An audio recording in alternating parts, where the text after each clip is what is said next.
School It does uniforms. have that sort of feel to it, doesn't it? When people put the fake backgrounds on. Yeah. Friends, mine is not fake. This is real. These are real props, friends. Real things. I do my parents' evenings in here sometimes because they're still virtual, and I've had kids bring me Star Wars objects whilst I'm doing parents' evening, and they're like, "Miss, you've got so much Star Wars in the background," and I'm like, "Yes, I do." Indeed. And apologies to all the listeners and viewers out there because myself and Megan are getting over colds. So I look dishevelled in the video. Megan looks radiant as always. But as you can hear in my voice, I'm getting over the cold and I've had the nice coffee part recently. So it's all good fun, but don't want to miss out talking about Star Wars. And we are here doing sort of a prequel, as it were, to the Clone Wars Conversations, which is the new show that's going to be coming out in 2024 from the three of us. Megan may or may not make an appearance, but myself, Dave and Maff, and we're continuing with the same theme as we did with Star Wars Rebels Reviewed, and we're doing it with Clone Wars, except we're going to split a couple of the seasons, so it's probably going to be an episode a month or so. That's the goal. But before we get there, there's 2 live-action movies, and there's also an animated movie, which we are desperately hoping that Megan is going to rewatch and do with us because she hates that film. You're talking about Stinky? Yeah. Which Maff knows almost nothing about that. No. So it's very exciting times just to get Megan to watch that. Fucking But before we shocking. get there, we've got 2 films to watch. Phantom Menace and Attack of the Clones. So we're doing some podcasts, build up to kind of the end of 2023 as we've finished with Ahsoka now and delve into the prequel era. My favourite era of Star Wars, apart from probably the High Republic, but we'll see about the Acolyte. But I adore it. I'm a prequel baby, so I was born and I grew up knowing that there were prequels. When I got into Star Wars, Phantom Menace was already out, so my perception of Star Wars has never been without the prequels, and I think Megan is in a similar boat here. Mm-hmm. Dave, I know for a fact that's not the case for you, and you and I have very different relationships with the prequels. So, and then Maff, I haven't even asked you, so. What we want to do is, just chat about the movie, dart a little bit back and forth. It's not going to be quite as concise as Rebels Reviewed has been, because I have no notes. So I'm going to be guiding this blind. But delving straight in, let's ask each of us what your kind of first impressions were of Phantom Menace and the memory. So, Megan, if you want to go first, because before you met me, you thought of Darth Maul with Star Wars, didn't you? That was kind of... I didn't think of Darth Maul. Well, you thought of the I logo. thought of the pod racing. Oh, okay, fair enough. Well, tell us about Phantom Menace. I don't care for Darth Maul in this film because How he's on dare you. screen for like 2 seconds. 4 minutes, but yeah. 4 minutes is not like, come on. Boba Fett was around the same screen time and he became legend until the series. But Megan, Phantom Menace. So do you remember first seeing it? Like, what's your relationship with the movie? I don't remember first seeing it. I know that it was always there because my brother used to watch it. And I remember him having the computer game, which was the pod racing. It was like a racing game. I remember him having that. And I also remember my brother and his friends going to see I know that this isn't Attack of the Clones, but I remember them going to the cinema to see Attack of the Clones, and then the next thing I knew, they all bought lightsabers and were like playing out the front of our house with lightsabers. And I was like, what a loser. I mean, I had 2 Obi-Wan lightsabers that I used to do But with I my never friends. watched it. I liked Jar Jar Binks growing up, but again, I am the generation that this was kind of aimed We were at. 5. We were 5 when this came out. So, just no, to put an age on there. Long story short, no, I don't remember watching Star Wars for the first time, but before I met you, this was the film that I associated with being Star Wars. Like, if I thought of Star Wars, I thought of the pod racing, I thought of Jar Jar Binks. As I said, I don't really think of Maul because he's barely in it. He's in a lot of the marketing for it, I think, but Yeah. But yeah, no, obviously when I think of Star Wars, I don't necessarily just think of the Phantom Menace, but... Yeah, and you did mention a key character there, which we will get onto, friends. You said Jar Jar Binks. There's going to be a whole part. There's lots of theories, crazy stuff going on with that. The best character. Before we get there, let's ask... this always sounds like a backhanded compliment. Our veteran, Dave.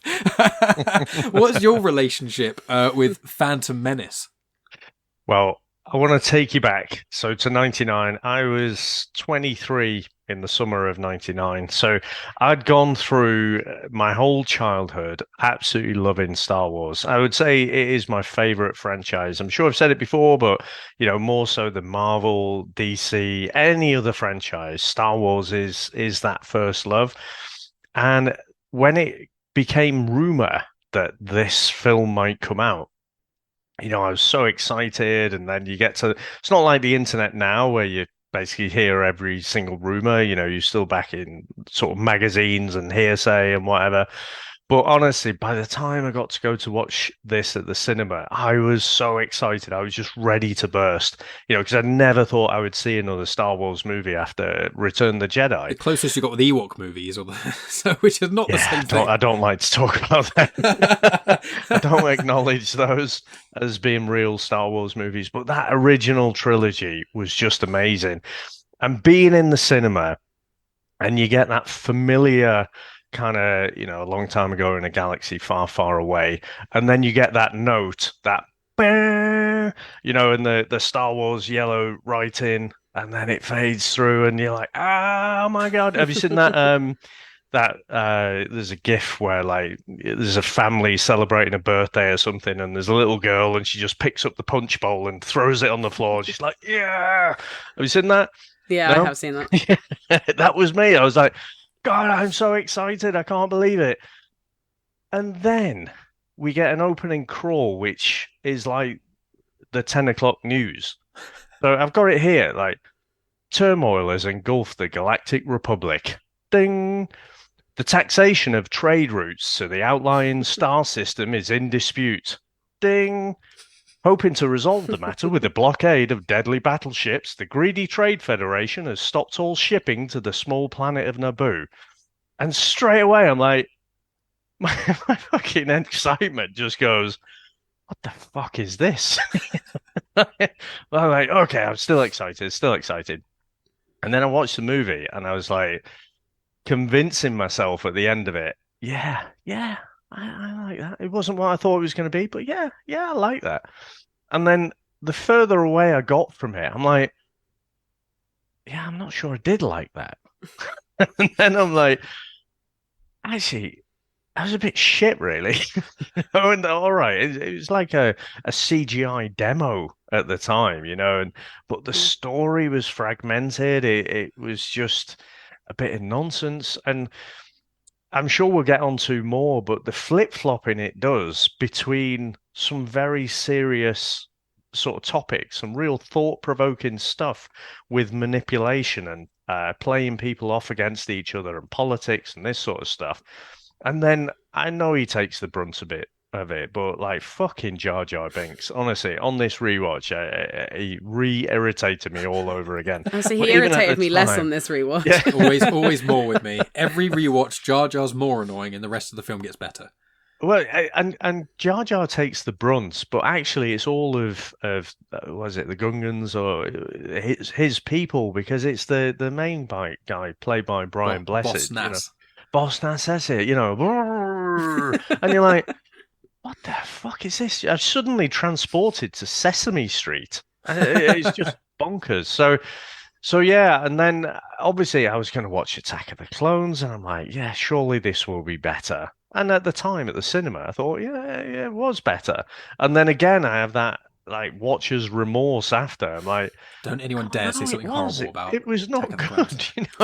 How dare you? I'm an Attack of the Clones stan. I will defend that movie, even though people think it's the worst in the trilogy. I will defend it. It's bloody awful. In the next podcast. Well, in the next podcast. But and then we get to Revenge of the Sith. But actually, I mean, I'd kind of checked out by then, man. It was only years later that I've gone back and kind of rediscovered. Actually, you know what? That's not bad at all. But this first one, it was a real roller coaster for me. And like I say, I keep getting far enough away from it where I think. You remember the good bits, like Duel of the Fates, the fight with Obi-Wan, the lore that it kind of lays down, and you think, oh yeah, it's not too bad, and then I watch it again, and I love Star Wars, right? But I guess I love hate it as well, I think it could be so much better than what it actually is, and so I'll shut up now because you only asked me what my first time watching it was I like. knew But it'd open a can of worms. I'll get to the other stuff because I actually watched the documentary as well. I don't know if you've watched No. that. That's quite interesting. So I'll keep my powder dry and I'll let you get to Maff. I will say as well, funnily enough, with Star Wars, I loved it, but when I watched Revenge of the Sith for the first time in the cinema, I didn't enjoy it. It took until I rewatched it about a year and a half later on DVD that I was like, actually, I really like that. And then I watched it again, obsessively for a long time, and here we are. For the rest of his life. Essentially, Clockwork Oranged myself with Star Wars until I like it. Yeah. But Maff, we haven't heard your story. I've never even asked you because I'm a rude bastard. What is your relationship with Phantom Menace? I'd have been 21 when this came out. I remember going to the cinema as well, going to watch it with some friends. And same as Dave, you sit there and you're like, that music starts and you're like, oh, yes. All of them, airs stand up on the back of your arms and it's like, brilliant, this is going. And I suppose how Dave described it is a bit like, it's the 10 o'clock news. And like, so this is all because they stopped trade. And this is where it all started. It's just tax, Maff. Tax. Yeah. I mean, which nothing more exciting than tax. Politics, and that. It going back and watching it again. Now, maybe this is because of people have said about like Darth Binks and stuff like that. Megan's favourite theory. I bloody love Darth Binks. Now, this is going to be a bit of a dodgy thing that I'm going to say, but I actually liked Jar Jar. I didn't when I first saw it in the cinema. What went away from it, and it was like Duel of Fates really kind of built the film up and made you forget about all the rest of the stuff. Other than the fact that you knew Jar Jar was just such an annoying bastard. Watching it again, I don't think he was as annoying. And then you're watching little things that he kind of does to make mistakes, like when him and Qui-Gon kind of bump into each other. And it's like he positions himself in front so that he does get taken down.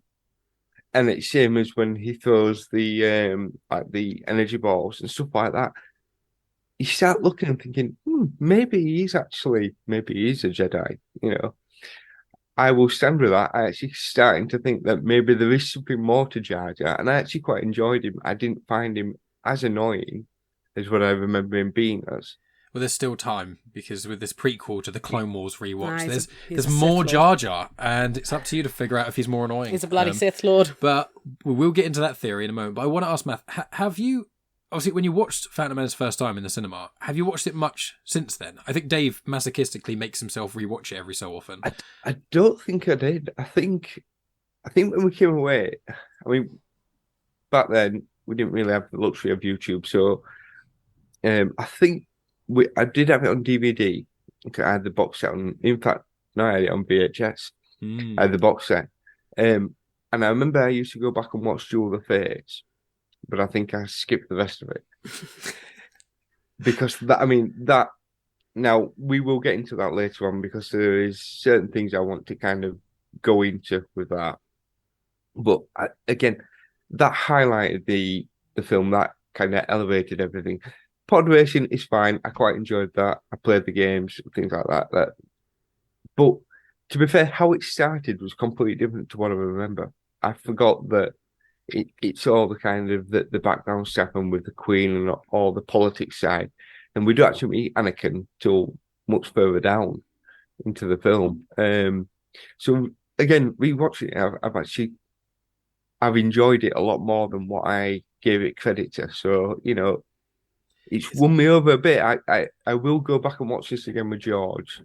I'm going to tell you that I was going to put it on with George the other day, and he told me that no, he didn't want to watch the Star Wars rubbish. So you have to wind back a bit and wait. Yeah, and it's slowly... like I think because we've been watching a fair little bit, it's like no, I've had enough now. Yeah, go back to Bluey, Young Jedi Adventures and stuff. Yeah.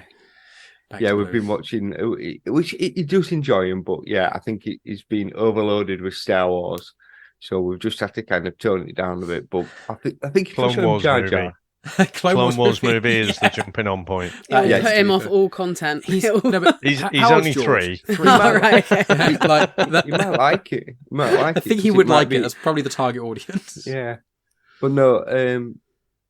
Yeah, I'm glad I've gone back and rewatched it because all the negative that I had about it has kind of gone. There is issues with the film and that, but any film that you watch, there's always issues with. But I'm glad I've gone back and watched it because I've enjoyed it a lot more.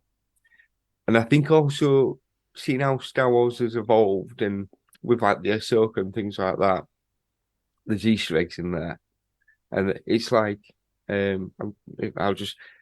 The bit with Obi-Wan and Qui-Gon when they come onto the ship and things like that. Balin and Hattie do the same thing in Ahsoka. And that, the 2 Jedis coming onto a ship. And there's a lot of similarities which I didn't pick up when I watched Ahsoka because I couldn't remember, that. And I wish I'd watched this before Ahsoka now. Because, there are a lot of little Easter eggs there. You can after you've watched the Clone Wars, I would encourage you to then rewatch Ahsoka because there's a lot of things. Basically, rewatch Clone Wars, then rewatch the finale of Series 2 of Ahsoka, then rewatch the last 3-5 episodes of Rebels, and then watch Ahsoka, and then that will be like a train. That'll be good. The year is 2026, and Maff has finally got caught up on his watch list. I mean, when you say Clone Wars, the movie, the 7 seasons of Clone Wars, then it's going to take all year. Everything else. Yeah, it's going to take the whole year of 2024 to do it. And amidst that, there's going to be also other watches of certain things like Skeleton Crew, I think, and maybe even Andor Series 2. Acolyte was meant to be next year, but I don't know if it's been delayed because of the writer strikes and things. But Phantom Menace. So we've all kind of touched on it a little bit. We've dipped our toes in a smidge. So I think we need to get the elephant out of the room, out of the way. And he's actually going to stay in our room because we actually have, as video watchers can see, a nice little head of Jar Jar that my friend Alex got me. It's bloody massive. It is. There's nowhere else to put it, but it's in here all times, all seeing. And I'll say with the prequel trilogy, although I think the original trilogy is a more well-rounded film trilogy, it's a better film trilogy. As far as Star Wars content goes, I prefer the prequels. I think the amount of lore that I get from the prequels is incredible and massive, and the amount of content that's come out of prequel era, the prequels, the amount of content that's come out around it and since then has been invaluable to the lore of Star Wars. So that's one of the reasons I love it. However, Phantom Menace is my least favourite of this trilogy. So, Jar Jar Binks. Now I'll give the torch to Maff first, and then we'll hear Maff what he thinks about Jar Jar a little bit, and we'll delve a little bit into Darth Binkus because that's Megan's jam. And then we'll get to Dave because he's gonna want to kill the little Gungan. So Maff, obviously we can dip in and out. There's not strictly no one talking, but Maff, Jar Jar. You want to mention Jar Jar? So you actually liked him more in this, and you remembered him being annoying and things. So do you, watching it now, do you think he's like an actual valuable character, or do you think he's just made there for the kids? Like, what's your opinion on Jar Jar? I think he's valuable because without him, Obi-Wan and Qui-Gon wouldn't have gone down to see the Gundams. They wouldn't have had the ship to get to the palace and all the rest of it. So he's kind of important to the plot. Now, the life debt, has that come up again before in Star Wars? There's someone else. Yeah, Chewie has a life debt to Han. Yeah.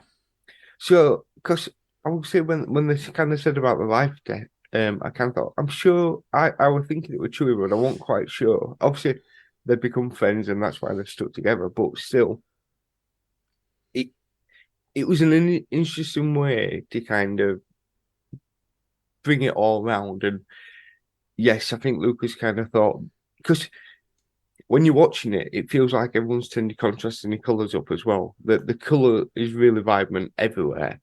He has aims at kids. And Jar Jar is for the kids and that. But like I said, not as annoying as what I thought. His voice is, "Me some people gonna die." Yeah, you do kind of have that, and it is a bit frustrating at times. But I don't think he was as much in your face as what I remember him being. But again, you're watching for little things that he does. And that's the point where you can start adding that Darth Binkus.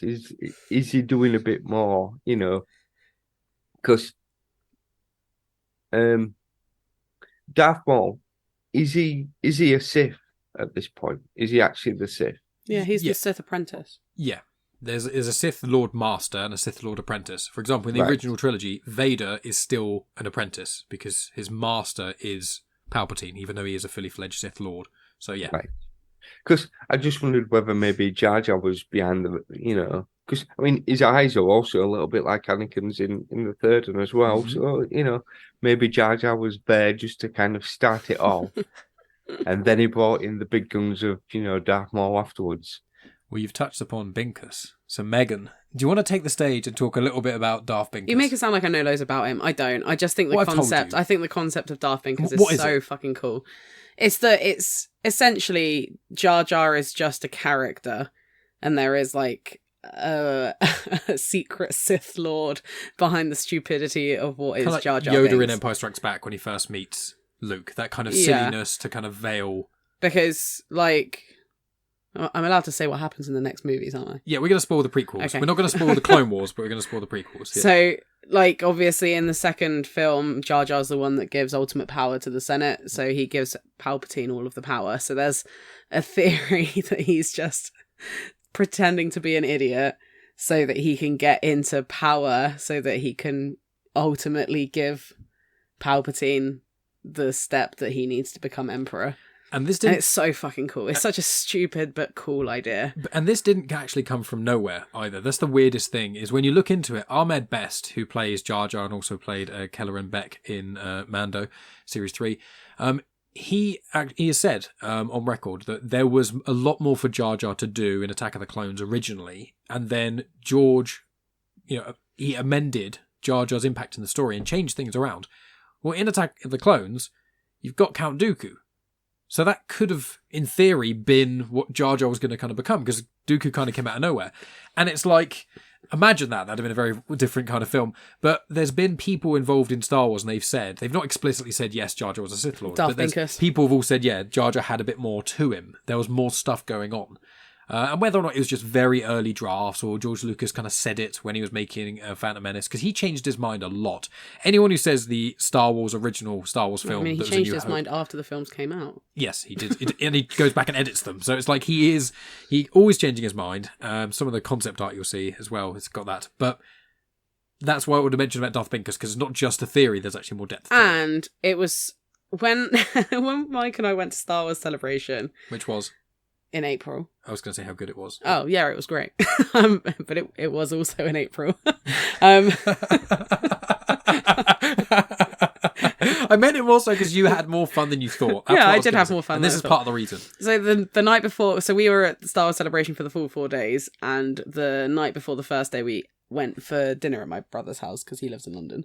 And my brother was like, "Oh, are you excited to see people like cosplay, dress up?" And I was like, "Yeah, buzzing, excited." And then as a joke, I was like, "I want to see Darth Binkus."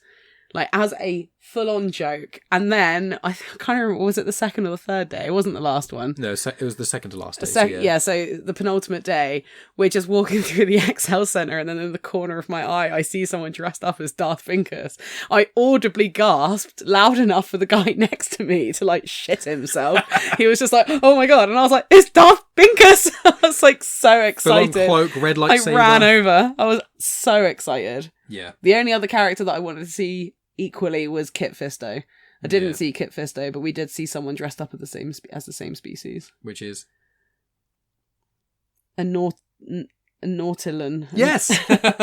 So when me and Megan watched Young Jedi Impressive. Adventures, on the odd occasion we watched Young Jedi Adventures, and then because it's obviously a kids show and the story is pretty thin, but it's got High Republic connections, we're like, oh, what characters, what species? And I'll point, well, what species is that one? Mike What species is tests that me one? on Star Wars a lot. I do. Sometimes even I don't know. But we haven't got to Dave. Your opinion on Jar Jar is very different. So Jar Jar Binks, the Binkus theories were fun. Tell us about that. And also, Megan's got the photo there. Nice. I There's think I've seen it actually. me I and think Darth you posted it. Binkus. Yeah. Yeah. But Dave, your thoughts on Jar Jar and the Darth Binkus theory? So I do like the theory because as human beings, we have this great capacity to try and rationalize things, and we come up with these theories because it ultimately doesn't make sense. But for me, the theory is off. We're trying to retrofit something. the documentary that I mentioned, you can tell from George Lucas's perspective, he thought not Darth Binkers, Jar Jar We Binks. got him! We got him! Yes. He Turned you to thought the dark Jar side. Jar Binks, good. He thought Jar Jar Binks was going to be the star of the show. He thought he is down with the kids. He knows what the kids like, and everyone's going to love Jar Jar. So if you think about it, I get the thing about like Dooku sprung up from nowhere. So could that have been Darth Binkus? I don't think so, because had Jar Jar made that massive switch, then that would have been Lucas's perfect tonic to say, F you to everyone. Look, you thought he was being this daft little throwaway character, bit of comedy relief. No, actually, he's a Sith Lord.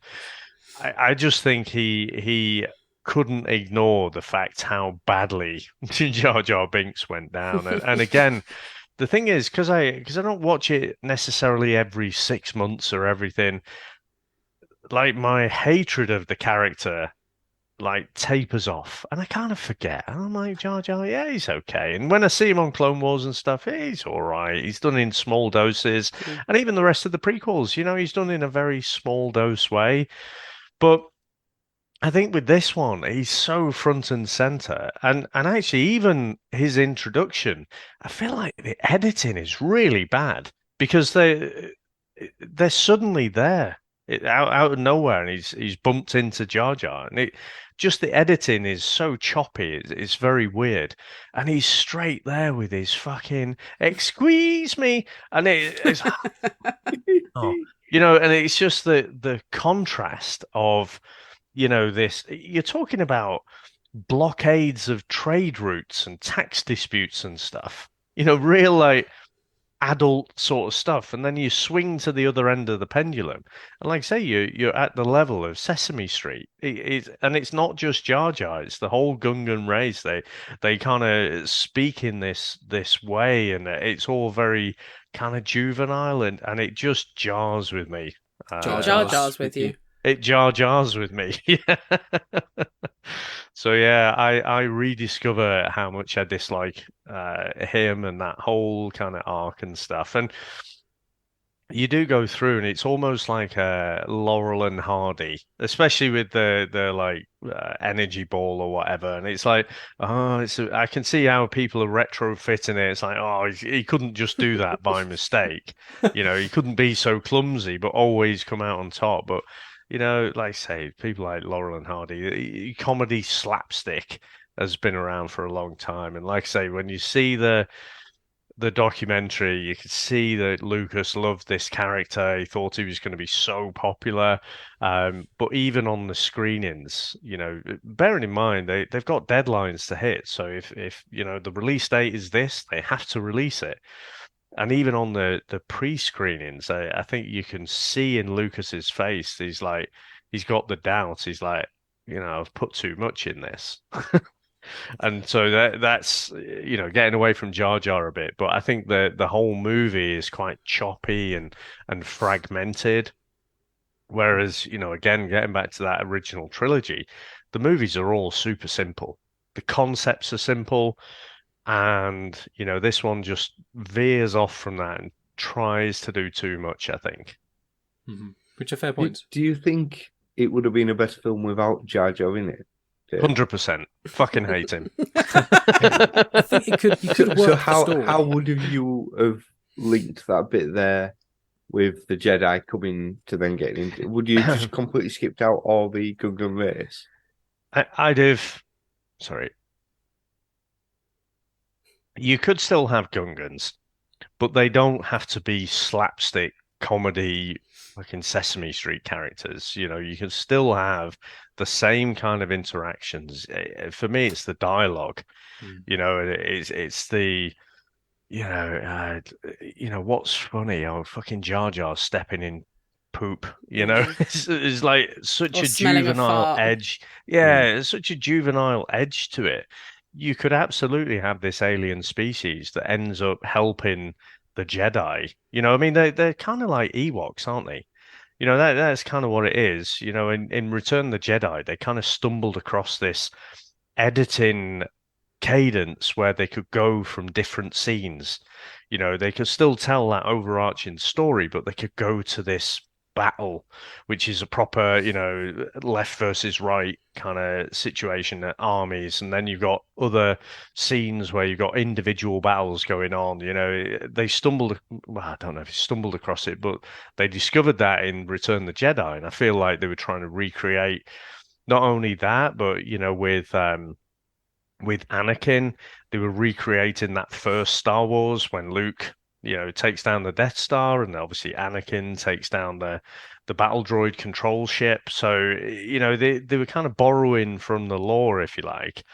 But yeah, they could still have the Gungans there, but it's the tonal shift to that juvenile state that is the thing that I need to find a different way of saying Jars with me, but you know, pisses me off is what it does. I would say with Jar Jar is whenever I watch the film, I think that if they just had the way that Tarful kind of acts, Tarpals, which is the other Gungan that talks to Jar Jar and is kind of with him in the battle. If it had just been more like that, if Jar Jar had just had a lower pitched voice, not as squeaky, and then you got rid of, as you say, the fart joke, the stepping in poop joke, the like then weird tongue thing at the dinner table. The two thing, and he's so insufferable where he's not cute and fun, and he's not nice. He's actually a piece of shit, and like he's very selfish and very rude.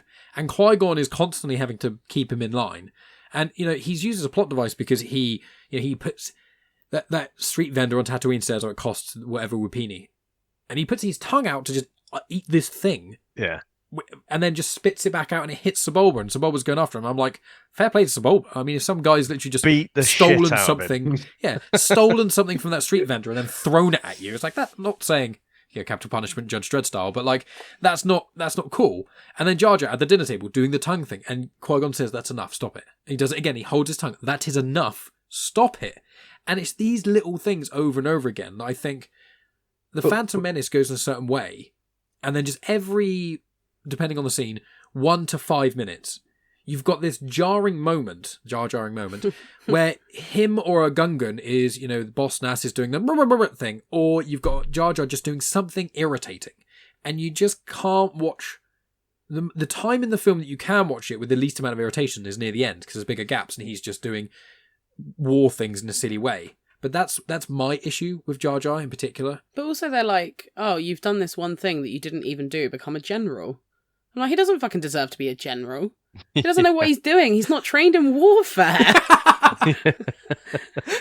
All these other Gungans are like, I've got fucking 10 years of service here. Yeah, I've got 20 badges. The other guy was Captain. He was Captain Tarpals. I need to look up his name. Sorry. He goes with the Jedi to rescue the Queen, so that's quite a big thing. Now, fair enough, they don't know exactly how he does that, but he comes back with the Jedi and this army, you know, and so in a way they've seen him do this great feat, so they're kind of giving him credit for it by making him a general, you know, which kind of works.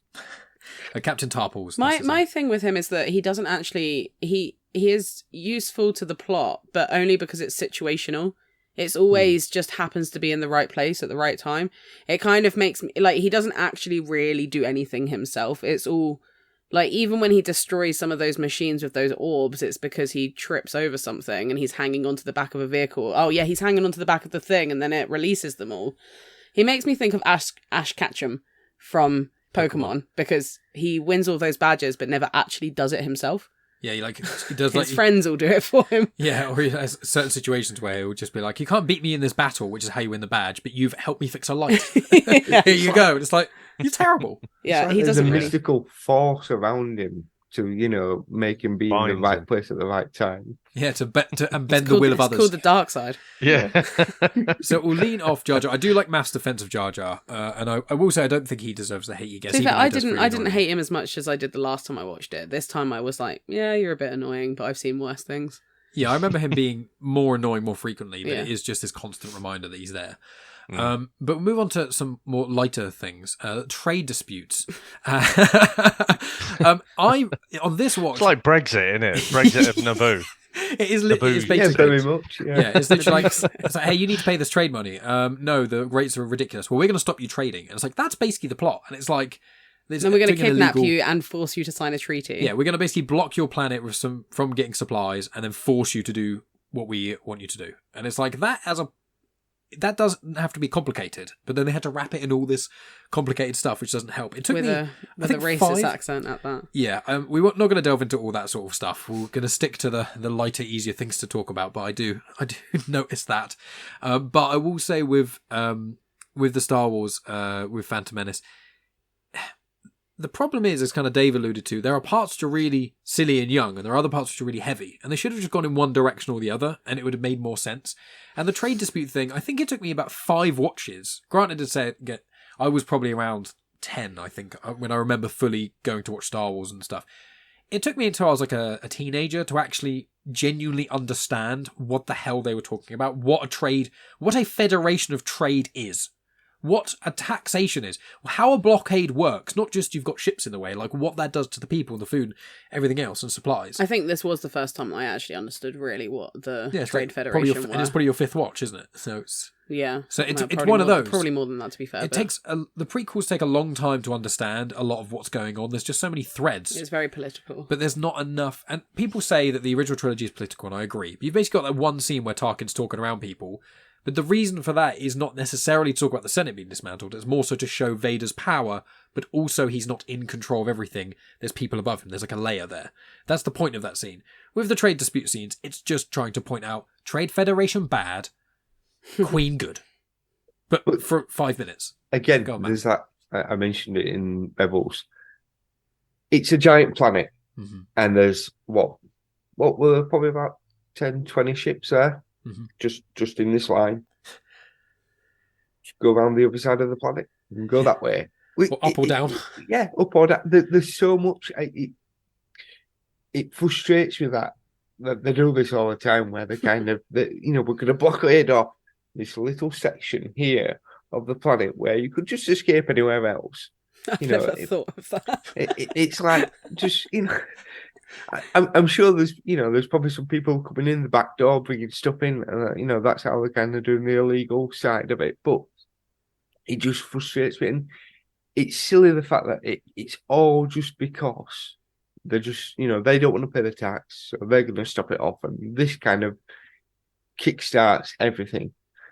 But what also annoyed me, you've got 2 Jedis. Now, Jedis are meant to be quite noticeable of things, aren't they? How do they not notice that the Queen kept changing? I think they do. I think the point is they do, because Qui-Gon and Obi-Wan give each other a look when it's revealed to the audience. But if you see, because Megan asked me a similar question. Yeah, this is the first time I'd noticed that they changed character so much, but they also did that for the audience to be like, tricked ya, kind of thing. Because there's the bit where they say that he wants a handmaiden to go with him. And he's like, now, there are some interactions there where he's like, well, the Queen doesn't have to know, and things like that. And it's said a bit tongue-in-cheek, like, as if he does know, but you're never really entirely sure whether he does or he doesn't. But everyone else around just never seems to notice that the Queen keeps changing. And it's like, they're all in. All the Naboo people are in on it. Yeah, the handmaidens and Korsh Panaka, the leader of the security, they all know what's going on, because Padme, again, this isn't explained in the film. Padme has. Why would it be? Why would it be? She has a group of handmaidens, and all of them there are comics. The Darth Vader 2020 comics delve into it a lot. She has, and the books, the Queen's Hope trilogy by E.K. Johnston. It all delves into the training of the handmaidens, what they have to do, why they do it. Again, having 3 books and then comic series to explain it, when it should just be a line in the film. They're basically just people around her that they're actually kind of like secret agents almost. They are taught in hand-to-hand combat, all kinds of different things, but it's all about protecting the Queen. And so when they keep swapping out, if you notice, when you watch it again, you'll notice, because it's Keira Knightley, in every public appearance of her, excluding at the Senate when she was standing in front of everyone and being a representative, all the public meetings in front of the Gungans and certain parts of Naboo was always Keira Knightley. Whereas all the other times, it was Padme only when she was in her in the ship, talking to the Jedi in private, leaving the planet. Like, all those situations were enclosed, but they swap whenever it was a chance of her being in danger because she was getting assassinated. And I think Qui-Gon's dialogue to her is a little bit ambiguous, I do give you that, but I feel like Qui-Gon would know, because they do look a little bit different. And also Padme, before she was queen, people would know her name as Padme. So if you know the history of Naboo, you'd be like, oh, well, you've got a handmaiden also called Padme, who seemingly disappears, and this other handmaiden called Sabe comes in, and that's just a thing that happens. I'm a defender. Can I just say though? I mean, what a fucking useless detail. I know. The fact that she's got this, decoy. I mean, I just don't know. I guess to introduce Anakin, and Anakin doesn't know who she is at that time, but I thought it was such a ham-fisted way to do it. It was just completely unnecessary. And I still think, there's just too much. They needed to just... There is something... There's a nucleus of a really good movie here. And I just think it's executed in a poor way. I mean... So, Maff, you just mentioned there, I mean, they were unhappy with the trade fees or whatever, and so that's what kicked it all off. Well, it was Palpatine manipulating the Trade Federation to say he was just trying to make a power grab for the Republic, so that was his end game. And so he manipulated these guys to say, well, actually, you just set up this trade blockade and stuff, and then they'll have to bend to your will. And so he's the puppeteer, manipulating everyone. I think if you just focused on that, I think you could have made a really good movie. Some people might have thought it was too political, but I don't know. For me, that's a really simple story to get your head around. But I was the same. I mean, it took me several watches. And I think, oh, right, that's how it all fits together. The first few times of watching it, I'm like, the fuck is this Trade Federation? Why do I care? Like, and you know who the Emperor is. I mean, you can't mistake his voice at all. That's what I said. Yeah. When I remember watching either this one or Attack of the Clones, and I was like, I think it must have been this one. I can't remember. At some point, the Imperial March plays in the background. I was like, well, obviously he's the baddie then. Yeah. And Mike was like, what? And I was like, well, that's the baddie music. At the end of this film, do you remember it's the slow pan was like a Sith? There's always two there are, and they're just he's the... Oh, yeah. It was like, there's always two Sith, and then it literally profile, pans to Palpatine. And I'm like, well, that's fucking glaringly obvious, isn't it? No subtlety. Yeah. Oh, it's one of those with this film, is I think the prequels, storyline, plot-wise, narrative, strip it all back, are the most interesting parts of Star Wars, and I think they had the potential to be better movies than the original trilogy.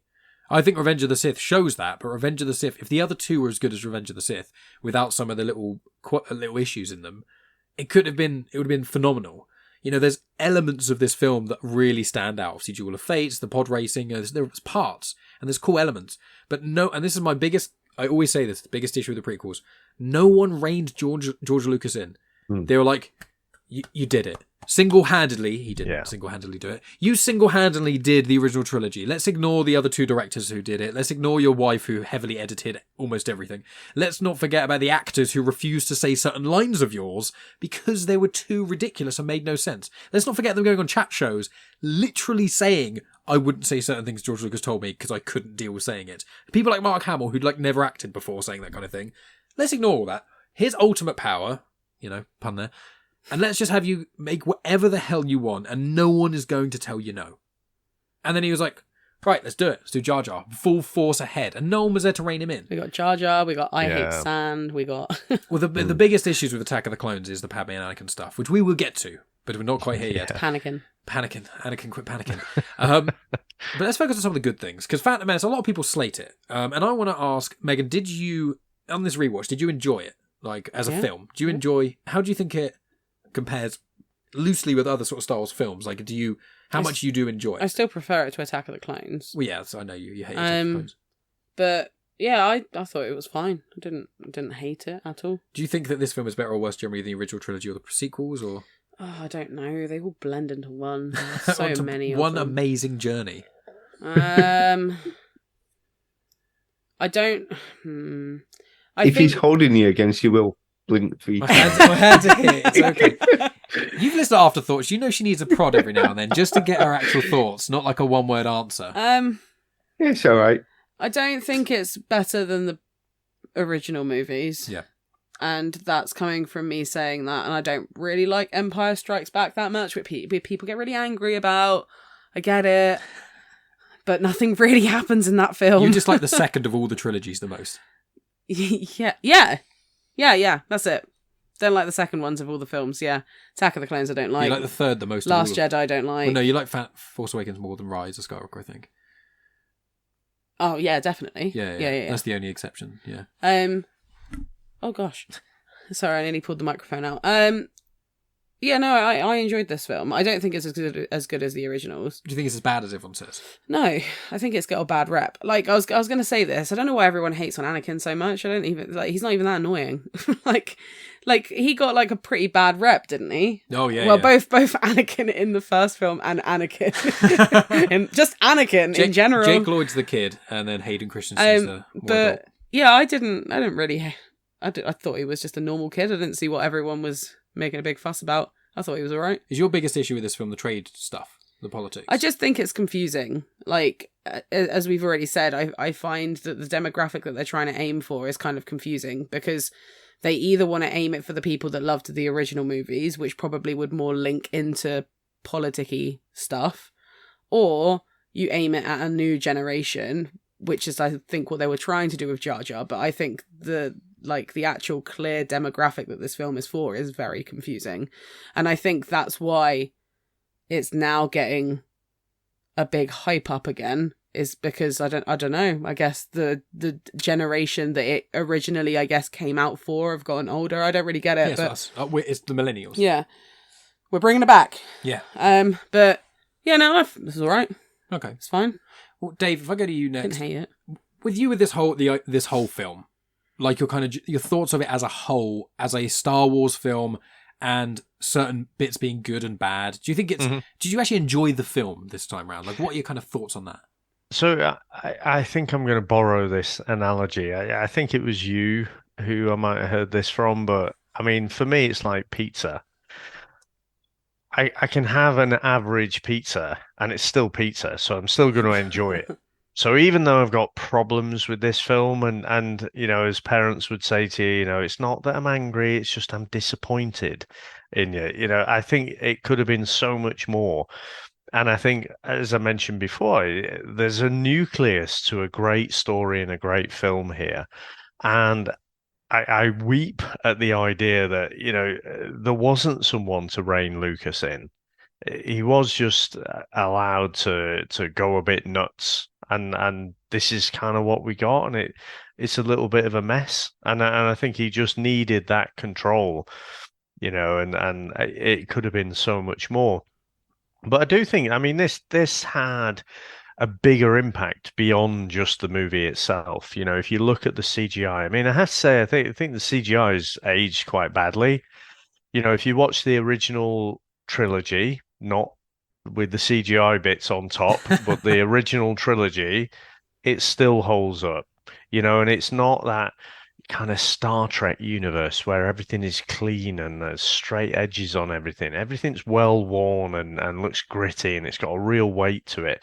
You know, the effects aren't perfect, but it's more odd when it's not perfect. But most of the time it stands up pretty well. Whereas certainly the battle in this scene, I think the CGI just looks like a demo. You know, from years ago, it's aged quite badly. But yeah, I still enjoy the movie because it's Star Wars, so I'm going to enjoy it. But and there are individual moments that are really good in it. I just wish there were more of those, or those were concentrated in the runtime, and you know, some of the other bits were kind of edited out. It could do with a good editing. I agree. What about you then, Maff? Your kind of general vibe of this? There's still a couple of things I want to delve into specifically, but your general feeling and thought of Phantom Menace as a whole. How did you find it? I know you touched upon it earlier. Yeah, I think the issue is there's like 4 sections to the film, and they've just tried to mash them together, and they don't quite seem to flow. You know, you've got the Queen and the Naboo side. You've got Anakin and the pod racing. you got the Federation, and then you've also got Darth Maul and Palpatine. They just don't seem to fit. A bit of editing, a bit more kind of, I don't know. I wouldn't say split it into two films because I don't know if I could sit through two. I did enjoy it. I did enjoy it, but you said that. I don't think I could deal with two of these. Having said that, I suppose if you split it into two films, then maybe there'd be one of the films I wouldn't watch. It just feels like, though I did enjoy it, it didn't flow. You know, the pacing was just off. It seemed to flick from one scene to another scene, and you didn't feel fulfilled with it. You know, it was very clever to do duel of fates at the end because you walk away thinking that's fucking amazing. I love that. But the rest of the film, I mean, you know, young Anakin, I didn't mind him. I know, you know, he does come into some hate, but he's a young kid. He acts like a young kid. You know, he's very brash. He's very kind of, oh, yeah, I can win these races. And then as you go along, you find out, well, you haven't even actually finished the race yet. You know, there's a lot of bravado there that he builds up. And I know there's an issue with is it midichlorians? Mm-hmm. And that people don't like that. You know, it's because it's the only time it's ever mentioned. Yeah, I think it's one of those things. He's got 10 million midichlorian. Yeah. Okay, I have 2. What does that mean? Well, it's same as, I mean, I think that side he was trying to go a bit more down the Jesus kind of, because you know he's. I think he obviously realised this was a bad idea, and they just backed away from it. Don't mention any of this, you know, Force and obviously the Force is mentioned, but you know that kind of side of it. I mean, before this, was the talks of the Jedi as the religion before this, or did this kind of spout the whole religion side? Yeah, so it was the famous line that Dave loves to quote is in A New Hope when I think it's Admiral Motti says to Vader, you and your ancient religion. Because in the original trilogy, I think before the third one, it was no Sith. It was Dark Jedi. So it was Vader was known as a Dark Jedi, and so was Palpatine, kind of. But it was just Jedi and Dark Jedi. It's always been a religion. But in the original trilogy, it was more so you're essentially magic. You're essentially wizards, but to use the magic, you kind of have to believe in it in a sense. And then as more content came out, Heir to the Empire, those sort of things, where it kind of opened up a bit more of the kind of the power of the Force, and then what Yoda kind of said a bit more. If you see what I'm saying? Yeah, it's just. I don't know. I just feel that, like Dave said, there's a core that there is a good film in there. Just maybe Lucas cocked it up. And that, I think he just tried. I think he put all his eggs in one basket, and it didn't quite work out. I still prefer the originals. You know, yeah. Episode 4, 5, 6, and that's what I grew up watching though. So I kind of have that part of me. I enjoyed this a lot more than what I remember.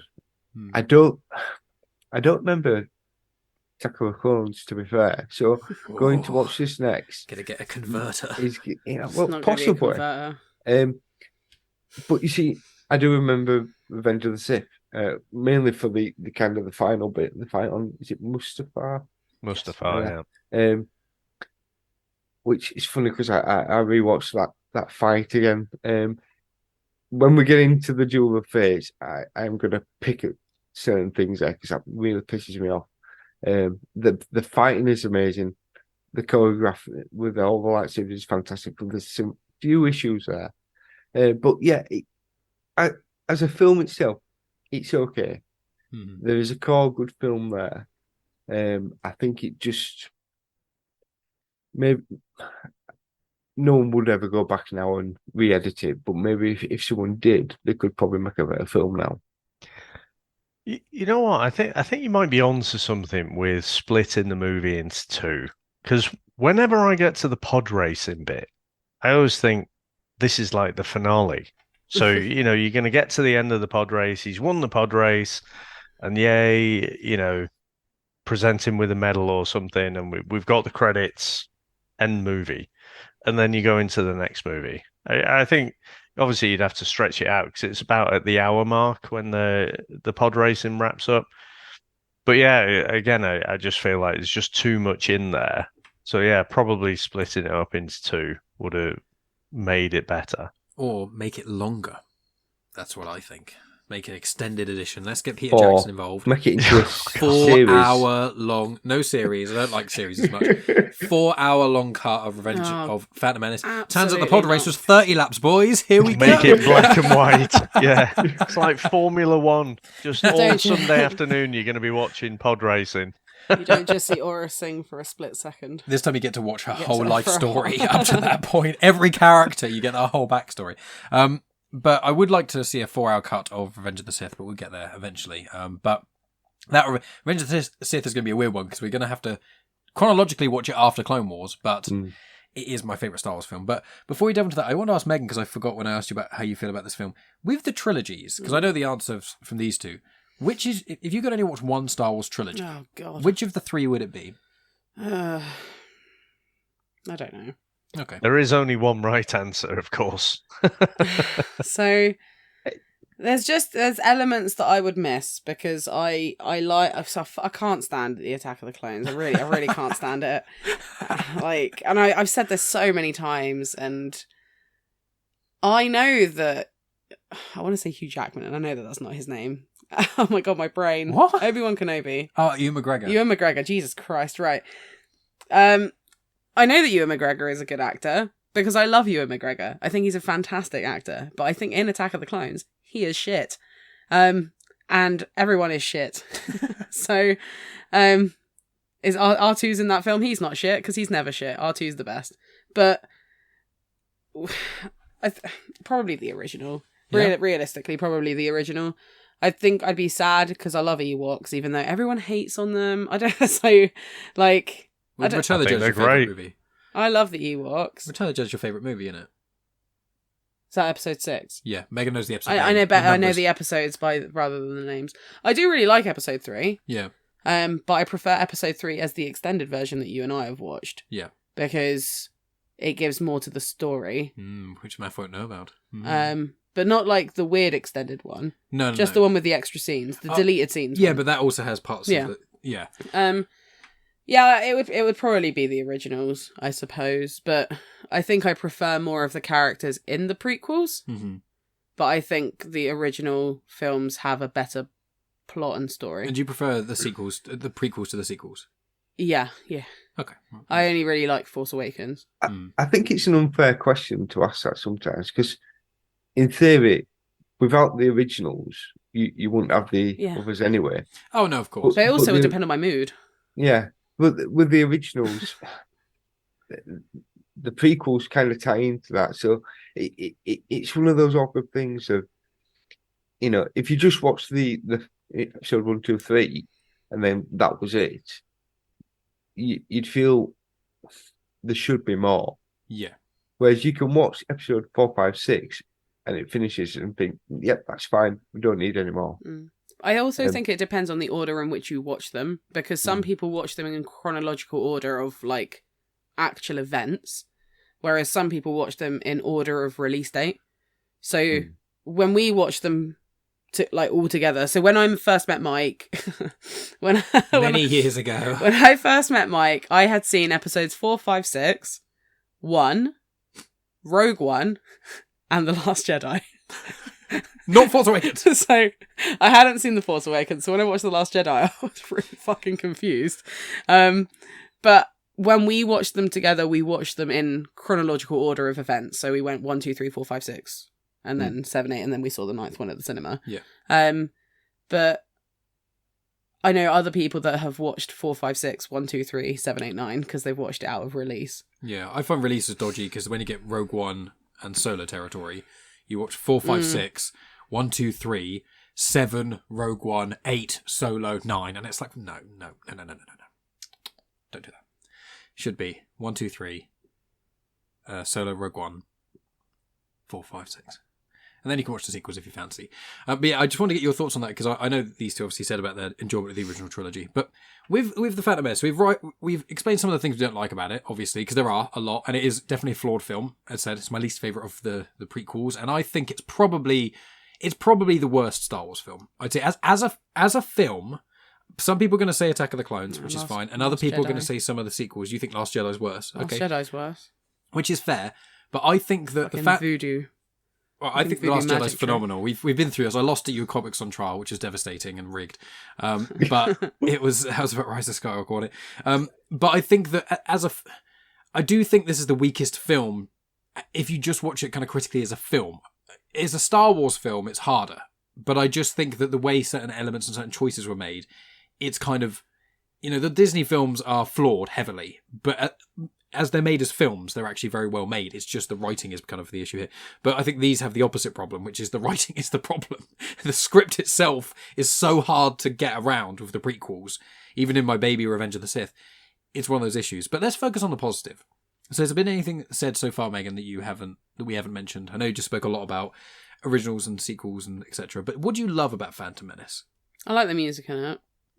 Yeah. I think the music's Do you like the pod racing? Do you like the people? I like the pod racing. Warwick Davis. Well, I love As Warwick Weasel. Davis. We saw Warwick Davis in the background of the pod racing. That was cool. Yeah.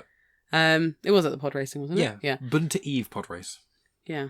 Yeah, no, I like the pod racing. I always have liked the pod racing. I think it's fun. But again, like, that is nostalgia for me, because it takes me back to when I was younger and my brother playing it and seeing it on TV and all of that jazz. I like Maul when you see him, but he's barely in it. So, like, when you guys are saying about making 2 movies, that would be cool, because you could delve more into the Maul stuff, Darth Maul. But, like, there's just not enough of him. And it's really disappointing, because the makeup as well is phenomenal for Darth Maul. 2 parts of him. Yeah.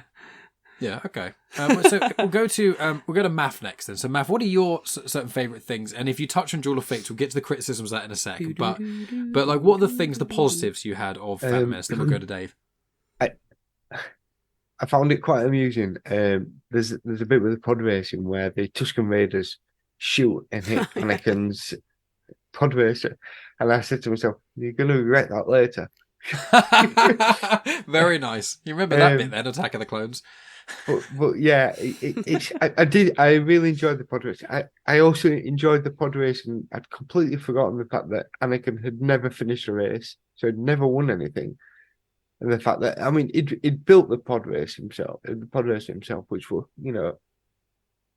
actually, I enjoyed R2. Sorry, go back to this. I enjoyed R2D2. They made R2D2 a bit of a he saved the day kind of thing. I like that.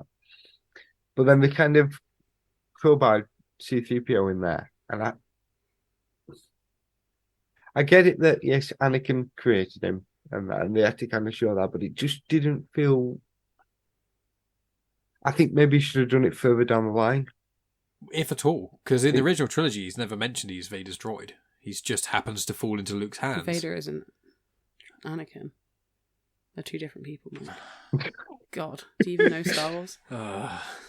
But anyway, sorry, I mean, I enjoyed R2D2. I enjoyed the pod racing, and that you could, afterwards, I remember playing the game as well with my friends, and that it was good to kind of go back and do that. They've actually re-released it on the Xbox as well, so if anyone's got that, you can go and watch it. But it was nice that they did little nods. It's just to say C-3PO. I was a bit unsure whether that. But that's the problem, is that they always do that with 3PO and R2D2. They whack them in everything because of Ahsoka. that. Yeah, well, yeah, exactly. They literally do it in every, in more or less every single Star Wars film or TV series that they can. Yes, Solo's the only 3PO and R2D2 are always featured. Mm-hmm. Correct. Because I know that's one of, is it Scott? One of Scott's gripes, isn't it? That they always bring back. Yeah, Scott's 2 big gripes C-3PO. of this. As a shout out, because the reason I did my Star Wars Comics and Canon podcast is because of Dave and me, Dave, Chris, and Scott. We watched all, as Dave said at the start, we all watched the Star Wars films and stuff.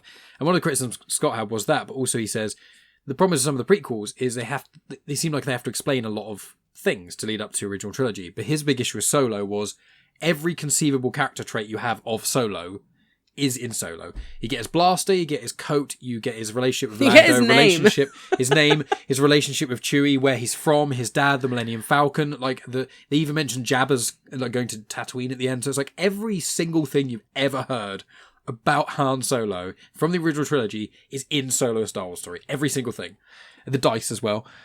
So that's kind of the issue in a sense. So I get what Maff is saying with the 3PO thing. I've always been like, why make Anakin make 3PO? Why can't he just have 3PO and he's repaired him? Like, they've kind of semi-retconned it in comics to kind of be like, oh, he remembers before Anakin because he had a memory core. Anakin didn't create the memory core from nothing. So 3PO seemingly had a degree of a life before, but in a different form maybe. How was he built? So why did he have to create him? Why couldn't it just be, I found him, his memory was wiped, and I fixed him up? But no, it's I created him. And it's like... Or he got him from the Jawas. Maybe. But it's like, what again, why does 3PO, he feels shouldered in? Why can you save 3PO for Attack of the Clones? That'd have been a cool thing. It'd been awesome if it had been 000 instead. but there are so many other, like, C3PO type droids out there, aren't there? Yeah. So it's basically like he got him from IKEA, but the wording is that he created him, isn't it? Now you don't get out your flat pack furniture and say, I created this wardrobe here with my bare hands and I'm lots pretty of sure swearing. you'll see other Protocol droids in the Phantom Menace. In the first scene, we see Protocol droids there's at the a silver. start. There's a silver. And also, building off Dave's point, is what's funny is Anakin doesn't know 6 million forms of communication. He had it on a chip. He had basically a USB stick of thing. Well, we know he at least speaks 2 because he speaks Huttese. True, but Dave, what are your highlights of Phantom Menace? Oh my word! I've still got a load in the back pocket for other things, but we're going to unleash in a moment. I mean, I think just being in the Star Wars universe, the nostalgia of it. So just the love I have for the original trilogy, just being back in that same universe or the same galaxy, rather. I do enjoy it despite being a moaning bastard and criticizing everything. I think the Maul character, he's on for what did he say, 4 minutes. I mean, woefully underused, but you could say that about Boba Fett. He was hardly there and he created this mystique. I'm sure Lucas sold loads of toys, which was the real end game, So I just think that could have been better. And I'm trying to think back. I can't remember why, but I somehow knew of Ray Park before he was cast in that role, because he did X-Men the year after. But him as a martial artist, was just phenomenal. And this was Jedi fighting on a level that we didn't see in the original trilogy. You had Darth Vader and Obi-Wan fighting, but like it was kendo or something. It's all very stilted and whereas this, like, he was doing spins and flips and everything, and it just looked amazing. And to that backdrop of Duel of the Fates, it is just fantastic. So for me, that is the highlight. I think the pod racing is iconic, but I can't say I love it. It goes on for so long. And I just like, Anakin's like a slave, right? How does he have all this shit? He works in junkyard with stuff. He can literally build a fucking pod racer. Not to mention that his mum can put on this massive spread because he's got all these people who just turn up for dinner. Oh, it's all right. Come into my 5-bedroom house and I'll just rustle something up. But anyways, sorry, I'm trying to stay positive, aren't I? So music, living in the universe, the fight between Darth Maul and the action scenes and choreography. Will mention Darth Maul does have the high ground. Still, every time I see that moment, I'm like, what the fuck was Maul doing? He's like, literally, he's watching Obi-Wan. And he's like, what are you doing there? I used to coach kids at football and stuff, and you say, "Don't watch the ball. Stop ball watching." Because what they do is they kick the ball and they go, "Oh, yeah, that was a good pass. That no, pass the ball and move." Like Darth Maul, idiot. Also, when Obi-Wan, one thing that frustrates me about it is when Obi-Wan jumps up, he goes over Darth Maul to the other side of him. Exactly. And then slice as you go. And then slashes him. And it's like, why couldn't it have been as he goes up? So it's pulls himself up, grabs the saber, slice up like that as he goes up, and then lands. Yeah. Because then you can't put him together as easy. You know, if he's straight down the middle that way. I mean, we're going to forget the fact that Qui-Gon gets one stab through the chest, and that's it. He's done for. Yeah, hits his spine and his heart and everything important, and he can never see him. Maul gets split in half, falls down a shaft. It comes back. Like a decade later. I don't know. We don't know. Staying positive, guys. Stay positive. Well, you know he does because he's in Solo and Rebels, so he comes back at some point. Oh, thank God. I'm glad someone said it, because I was like saying Darth Maul and not trying to say a spoiler, but okay, so you're aware. Okay, awesome. He doesn't know the ins and outs of Maul's story. Because I was just there like, I don't know what I'm allowed to say, because I know that he dies, but I know that he's also not dead. Well, Maff did the podcast with us when we were talking about finishing Rebels and watching Ahsoka. Stuff. Like Lucas.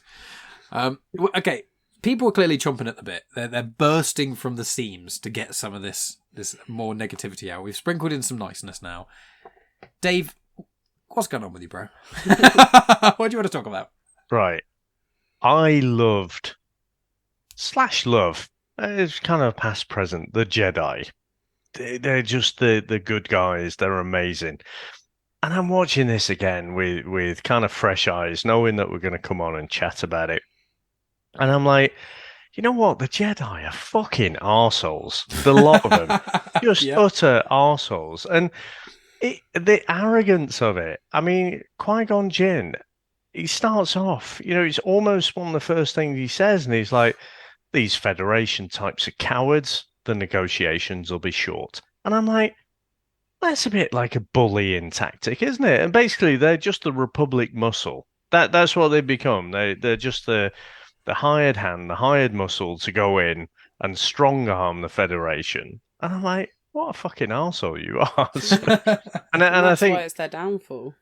Yeah, no. So I get that. But going from that unconditional love to okay, so you guys were asleep at the wheel. And you were a bunch of arseholes. That's kind of why you were outdone, kind of thing. I think the Midi-chlorians we mentioned before, but before I forget, I think that was a massive screw up, because for me, as well as being the light versus the dark, the goodies versus the baddies, this binary Star Wars universe that we occupy, I think it just makes everything so simple. But it's the industrialized empire, it's machinery versus the more kind of earthy, naturist kind of Jedi and the rebels and stuff. That's another contrast. And the Midi-chlorians oversteps the mark into science more so than just the earthy and the religion and just belief system and whatever. And it's proven by the fact that it's never appeared again, but to try and explain it. And I felt like the fact that he's this immaculate conception as well was just a bit too on the nose. It's just it makes me sort of cringe, and I'm like, oh no, I just had no idea. Can you imagine someone said that today? All right, yeah, good one.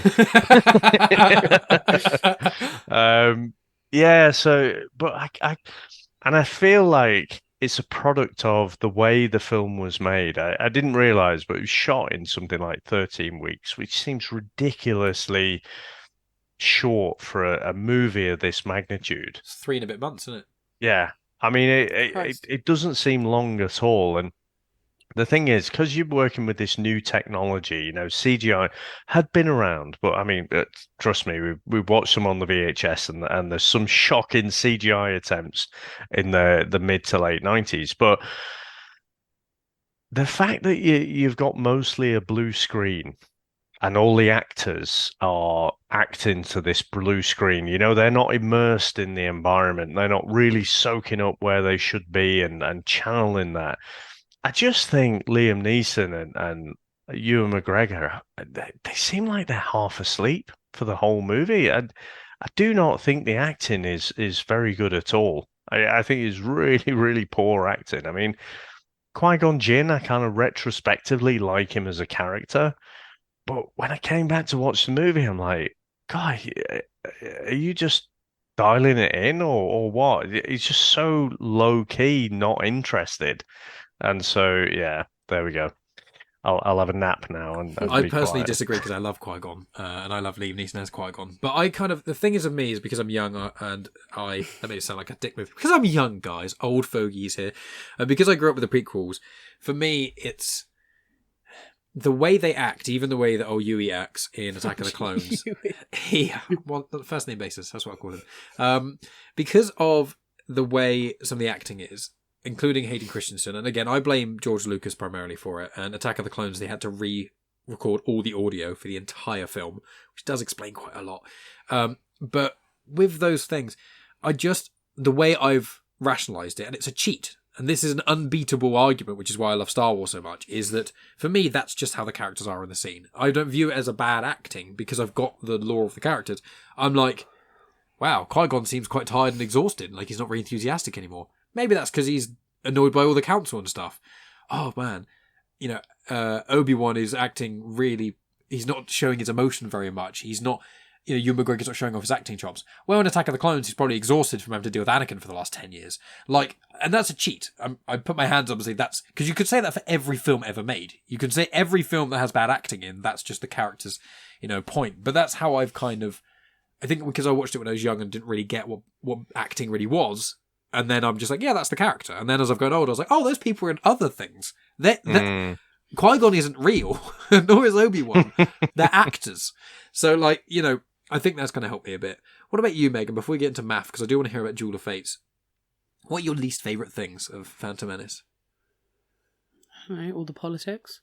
The politics of the plot. Snorfest. I don't like the plot. I don't like the political stuff. I just find it unnecessary and confusing. It doesn't really add anything per se. It just kind of is just a plot device to get people to certain places so that they can meet. I just find it quite confusing. Yeah. You love... the only reason that they end up on Tatooine is because it's not controlled by the Trade Federation. Yeah. Because it's the Hutts.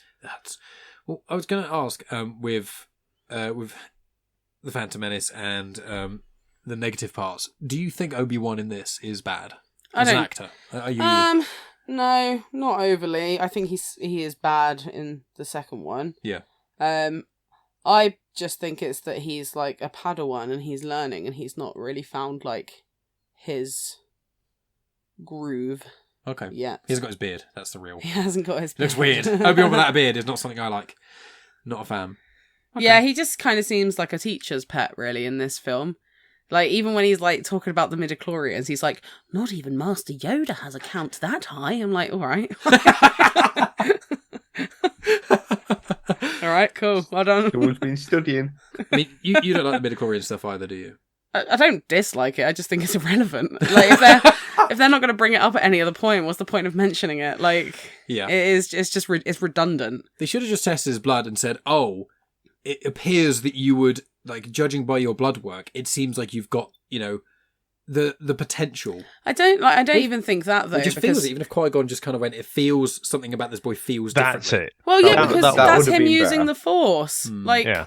That's the whole point. I think, I can't remember, I think Dave said it. Yeah. But it was just the whole point of the Force is that it's all around us. Everyone can access it. Everyone can harness it as long as they have the intuition to do so. Some people are more prone to being able to harness the Force. So the fact that you've got a midichlorian count that is a quantifiable thing, but the Force isn't quantifiable. You can't count the Force. It doesn't work that way. So the fact that they've then tried to make it like that is silly, because it's more of a... Well, it's like you said, it's not a scientific thing. It's more of it's like a holistic thing, isn't it? The Force, it's what you're spiritual. It's what you feel. That doesn't link exactly to science. So the fact that they're then yeah. 8 billion. 8 billion midichlorian is loads. I'm like, well, that doesn't mean anything in comparison to what? The thing is, if I was going to church on Sunday and said, do you know what? I've got a high faith count now, so therefore I must be something special. Well, not even Jesus has a high count like that. My priest, Father J, would probably slap me and say, shut up and sit back down. But it is, I mean, I'm glad to say, because this is part of the film that frustrated me, because then they go see the Jedi Council and they discuss him, they do tests with him, and then Yoda does this big thing, oh, you're scared, I'm not going to do his voice. They turn him away. Now, obviously, he's high with the Force. They've kind of drove that to us. Why would you send someone who, as has been said by Qui-Gon, that he could be the one who brings balance to the Force? He could be the one. Why would you send him away? Why wouldn't you take him in? Have you not seen Revenge of the Sith? Because Yoda has bad juju vibes. Yeah, but even if you think he's got bad juju, then... bad Jar Jar. Wouldn't you want to bring him in and kind of keep an eye on him and keep a lid on him? Especially with Sith running around. Just said there's a Sith running around. There's always two of them. This could be the Master or the Apprentice. Let's leave this young slave boy. Let's put him back on Tatooine. Yeah, but then arguably, if he lives on Tatooine, okay, the only reason people keep going back to Tatooine is because it all starts with Tatooine. Like, that's literally the only reason. Otherwise, it's just a little desert planet, innit? Like, but yeah, like if he'd been sent away, there's realistically the chances of him actually being able to get out of being a slave himself are incredibly slim. I mean, at that point he already was. That's how he got the No. planet. I know. Well, but what I'm saying is if like that had never happened, Yeah. the likelihood of him even like understanding what the Force is, yeah, but wouldn't have from the happened. point of being put in front of the council, I think the argument is because Yeah. I'm in two minds. Because I'm like, personally, if I was in that position, I'd be like, yeah, I want to bring this kid in. He needs a special training. Because also he's older. But also because he's got such a high. It's like, okay, he has the he's potential got to such be a high stronger. midichlorian count. Yeah, he has the potential to be stronger than Master Yoda. Okay, should we just leave him to be a slave on a place like Tatooine where we know bad things are going to happen to Yeah. him? Once we can have like a happens if Force he explosion? starts Take him to the then huts. building into his Force and that? Oh yeah, there's a female Jabba as well. And that she was in the background, but There was another hut, yeah. you send him back there, and yeah, what happens if the huts get on of him, and then he's able to start moving things around, and then as he gets older, the Force is going to come to him in one way or another. Mm-hmm. What happens if Palpatine kind of builds a giant, like like a metal detector, but it's a midichlorian detector, and just goes around all the planets and finds him? That's canon. That's like that machine in X-Men. It turns people into mutants. No, the brain machine. Cerebra. It's a Cerebro. Cerebro. Yeah, sorry. Yeah. But that's the thing. If the Jedi are aware that there is the one that brings balance to the Force, I'm sure Palpatine is aware of this as well. I'm sure he sent feelers out there at some point. No, I'm agreeing with you, but aren't there? Sorry, this face is because I've thought of something, not because I'm disagreeing. I completely agree with you. No, you're wrong. Bit of Clone Wars. Yeah, because there are lists that have. There is a list. It's in the. I think it's in the. It's either in the Clone Wars movie or it's the first season of the Clone Wars. I think it's the first season. There's essentially a list of Force sensitive children. Mm-hmm. It's on a Kyber crystal. It's on a data crystal. In fact, it's in Jedi. I thought it was on a holocron. It's in Jedi Fallen. Yeah, Jedi Fallen Order, yeah. it's on the crystal. In Clone Wars, it's a holocron. Sorry, yeah. And inside of the holocron, I think, is the data crystal. But it's essentially, it's a list of Force-sensitive children. Mm-hmm. And Palpatine, one of the plot lines of Clone Wars, is the mysterious Sith, Darth Sidious, whoever he might be, is trying to get the holocron. Like, that's the only reason I brought it up, because then surely Anakin would already be on that list. No? They haven't gone to Tatooine to check. It's essentially, it's basically going to... Oh, so do they go to the planets and then write the list onto the holocron? It's always been a bit not explained very much or very well, but in essence, you get Because I'm people... imagining it like Santa's like naughty list. Do you know what I mean? Like someone's naughty and then it just appears. It's essentially, I think what happens is when people who are known to be Force sensitive have kids, or when certain places have a high propensity of young kids, Jedi go out into the world. Before the prequels, they used to do this a lot more. They go out into the world and they would just meet with families and do humanitarian efforts. And along the way, if there were any children or babies they'd come into contact with that had some sort of They'd steal force them. capabilities, no, they would not steal them. They would ask the parents' permission, and if it was okay, they would then take them away, and they'd never be seen them again. But they did. It was a choice. It was that, and there's the Tales of the Jedi episode that shows a little bit about that. And Clone Wars again. Clone Wars does touch a lot about what it's like being a Padawan and a youngling in the Jedi Temple and finding Force-sensitive children. There's whole plot lines about those things. But how the Jedi know is never really explained. We don't know if Yoda's got his own little Cerebro. It's unlikely. It's probably that sassy librarian. Oh, Jocasta knew. That's her. Yeah. I was trying to remember what her name was. But Yes. again, for me, that is just an unnecessary wrinkle in the story. Like the fact that they reject him, and then for fairly weak reasons, they're like, oh yeah, so Qui-Gon, it was his dying wish, to indoctrinate this boy that he's just met 5 minutes ago into the Jedi Academy. It was a nonsense. It should just been introduced to him, and then Yoda should have been like, cloudy in the future this youngling's future destiny is, or something like that. They could have handled it in a better way. They could have simplified it rather than, no, fuck him off. Oh no, you know what? It's all right. Let's bring him in. For me, that created more problems. Do you not also think? Sorry, if again he's got the potential to be this great Jedi, that someone like Yoda or Mace Windu would go, do you know what? We will take him. We will train him. We will show him the right ways to be.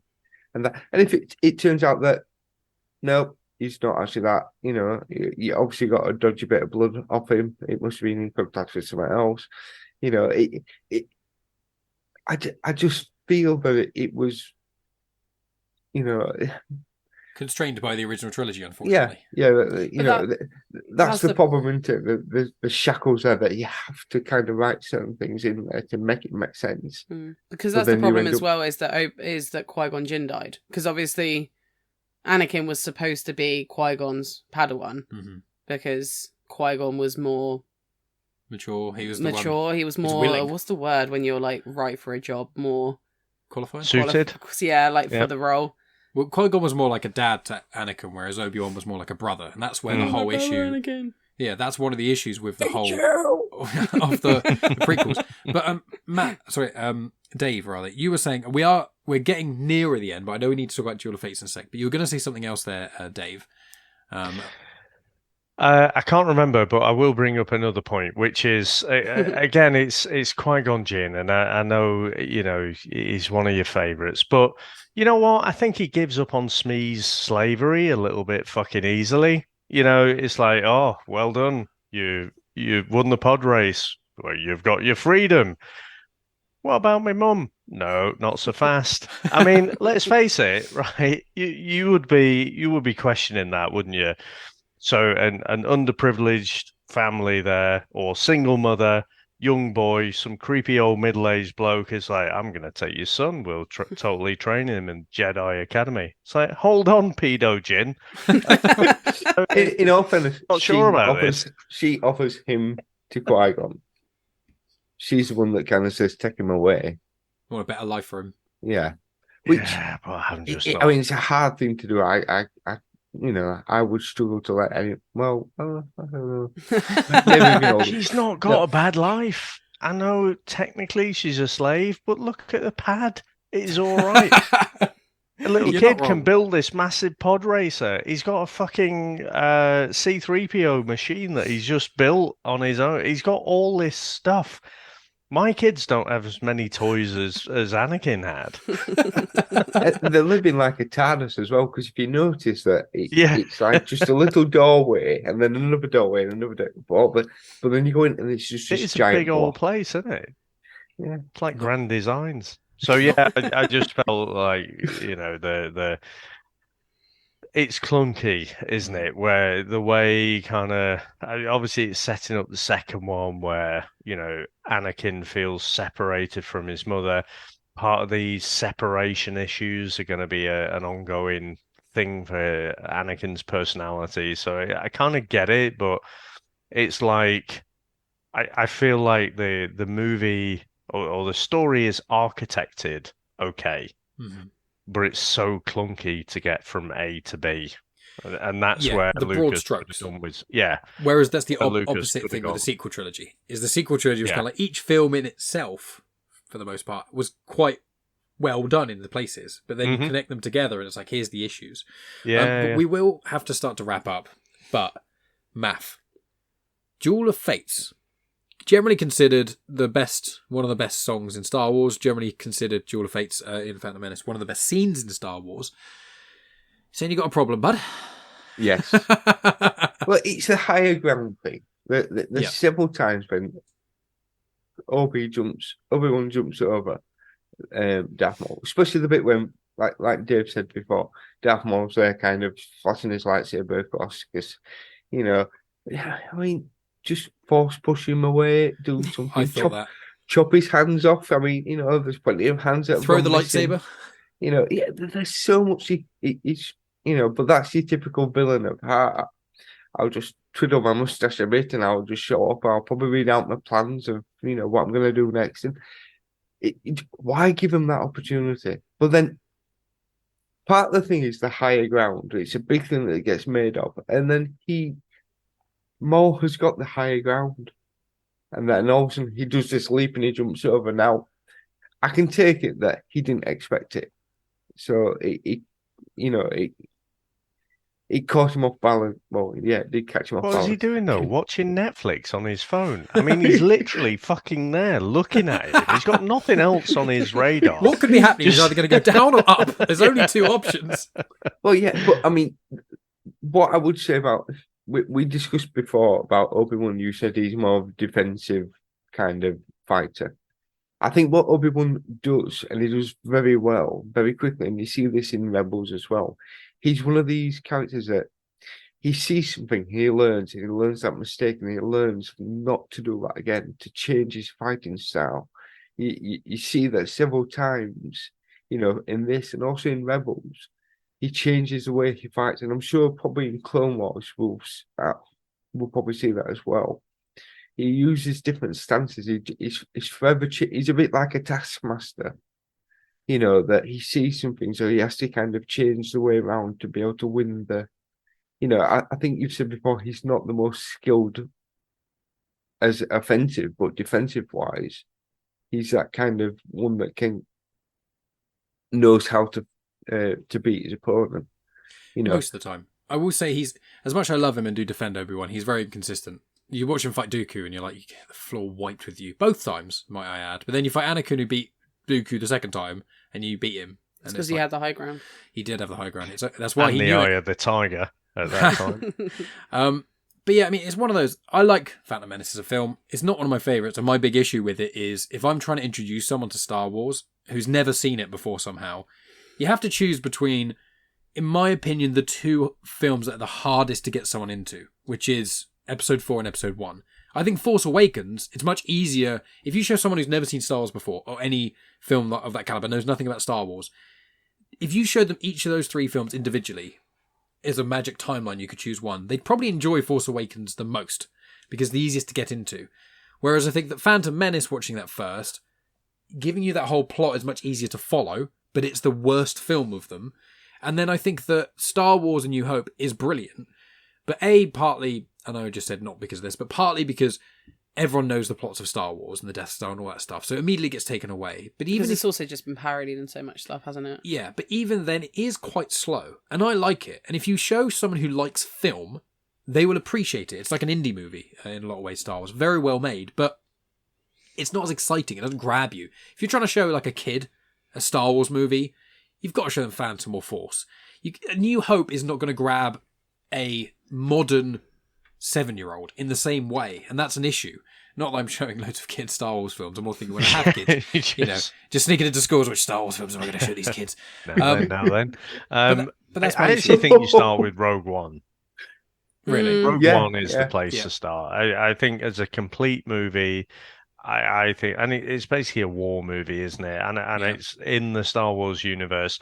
I have tried and failed. As much as I love Star Wars, all three of my kids do not like Star Wars. my youngest lad, he was literally in tears because I was taking him to Rise of Skywalker. He was literally crying, and I'm like, I don't fucking care. You're coming with me. He didn't want to go. He did enjoy it, to be fair, but none of them have got any ambition to go back and watch him again. And it is so difficult, like you say, to where actually do we watch this? I was going to try and introduce them to Revenge of the Sith. Actually, I'm going to try that as a jumping on point next. I'm going to try and cheat, and when we have kids, just watch Star Wars cartoons around them. Just Clone Wars, Young Jedi Adventures, all that kind of stuff around Clone Wars movie, and not make a big fuss about it. Yes, not make a big fuss. No. And then they'll peripherally they'll be like, interested. What's Daddy watching? The problem with the Clone Wars movie, right, is that I know from our friends that have young children that they love to watch the same film over and over and over again. I would be so sad if they chose the Clone Wars movie to be the film that they want to watch over and over and over and over again. No. That would I'm be not upsetting. bloody doing it. We're putting the risk. We're doing it. You're going to show them Harry Potter, and I've seen Philosopher's Stone more than because any my Star Wars mission film is for ever. them to want to watch. I've literally got a Harry Potter blanket. The thing is, Harry Potter is kind of this day and age is Star Wars, to be fair. It's a generation thing. If you take someone who's, born in this kind of, to go watch a film that's 40 years old, they're going to find issues with it. They're going to, even someone that's 20 years old, because it's not their generation. So, Harry Potter is more their generation. So we're going to start going on to different things now. Star Wars, the sequel trilogy. Well, like Harry Potter. When did the first Harry Potter film came out? It was 2004. 2004, 2001. It's close to the Phantom Menace. Yeah, I suppose so. But all of the sequel trilogy that comes out now is just kind of harking back to the original stuff. It's just revamping it all. Oh, look, there's another Death Star. I mean, that is what, but that's what it is a lot of the time. But I will ask. So 2001. 2001, cool. So we'll wrap up, because we've been chatting at Phantom Menace for a long, long time, and we could keep going on about this film. But Megan wants to watch Bake Off. So blame her, but we'll be doing Attack of the Clones next. So that's going to be a fun one. I'm going to be the defender of Attack of the Clones because I bloody love that film. Yeah. I think it's absolutely brilliant. I'm going to eat a and pear I'm going to fight all of you to the death. Yeah, I'm going to eat a pear. I'm going to explain to you. I might like it. I'm going to talk you into liking it, and I'm going to talk at you until you agree with me. Because this conversation is not about discourse; it's about agreeing with me only. But speaking of that, final thoughts on Phantom Menace and then plugs as well. We'll start with you, Megan, because A, you have the least amount of plugs, and B, you're probably going to say the least amount about your final thing. So any final thoughts about Phantom Menace or your excitement for Attack of the Clones and me forcing you to watch the Clone Wars movie? Phantom Menace was alright. Attack of the Clones, don't really care for it. Don't want to watch the fucking Clone Wars movie. But the Clone Wars series, though. Clone Wars series I'm looking forward to rewatching, yeah. But awesome. Not the movie. Attack of the Clones. I think the last time I watched it, I liked it more than I remembered. Yeah. I think I built it up in my head that I really, really, really, really don't like it. But I think it is better than I think it is. The Padme and Anakin There's just so much shit in it. There's so much fucking... You take out those There's scenes. so much bantha fodder. Am I right, guys? There are 3 5-minute long scenes that suck. And if you ignore them, the rest of the film is sick. And I won't have anyone in here telling me otherwise. Shut up. Yes, but yeah, no. And where can people find you? Yeah, this was alright. I'm excited to watch more Star Wars. And where can people find you?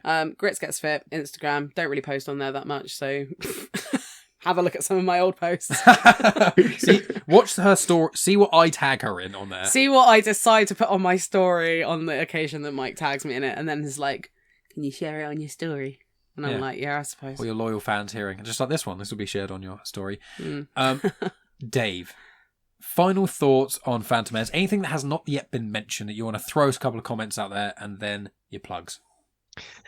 Probably haven't mentioned about Padme grooming Anakin, but we'll get onto that one as the next. That's a big movie. part of the next film. Oh, don't worry, Anakin. I'm not interested in you, but this push-up bra. Yeah, look at this ridiculously uncomfortable, pearl corset. Oh my god. So, yeah, we'll definitely touch on that one. No, so like I say, I know I've been moaning about it. I know I've got lots and lots of nits to pick out of this movie. But at the end of the day, it's still a Star Wars movie. So I am still going to watch it multiple times before the end of my life, I'm sure. And I'll still, every time I watch it, I'll be like, fucking Jar Jar Binks, fuck right off. But you love talking like him in message form. Me so Jar Jar Binks. So, you can get me VHS Strikes Back. You can get me at Chris and Dave's Reality TV Cast, occasionally on Comics in Motion. I occasionally post on like X, but I don't promote that. I feel like Twitter, which is now X, will slowly die off, but let's see. So yeah, I prefer to be present on my online presence is mostly audio these days.